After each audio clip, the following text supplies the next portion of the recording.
Imagine you've just joined a new team. You're excited, ready to dive in, but you're not sure where to start. Or maybe you're already part of a team, but you're feeling overwhelmed by the sheer amount of tasks and projects. That's where wrike comes in.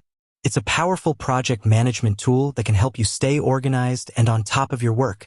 But what if you're not just a team member? What if you're the one responsible for managing the team and ensuring that everything runs smoothly? That's where the admin role comes in. Today, we're going to show you how to make an admin in wrike. So, if you're ready to take your project management skills to the next level, let's get started. Understanding the admin role. Before we dive into the steps, let's quickly understand what an admin does in wrike. An admin has the highest level of permissions in a wrike account. They can do everything from creating and managing projects to assigning tasks and controlling access. Essentially, they are the gatekeepers of the wrike account. So, if you're looking to give someone the power to manage your team's work, make an admin. Step-by-step guide. 1. Log in to your wrike account. The first step is to log in to your wrike account. If you don't have an account, you can sign up for a free trial. 2. Go to your account settings. Once you're logged in, click on your profile picture in the top right corner of the screen.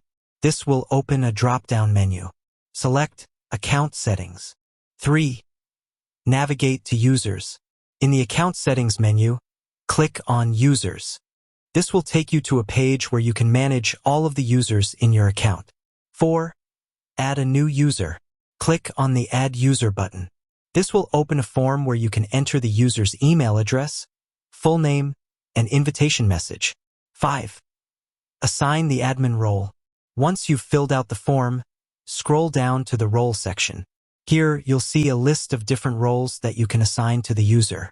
Select Admin. 6. Save your changes. Click on the Save button to add the user to your account with admin privileges. Here are a few additional tips to keep in mind when making an admin in wrike. Asterisk, you can only make an admin if you have admin privileges yourself. Asterisk, admins can invite and remove other users from the account. Asterisk, admins can change the account settings, including the billing information.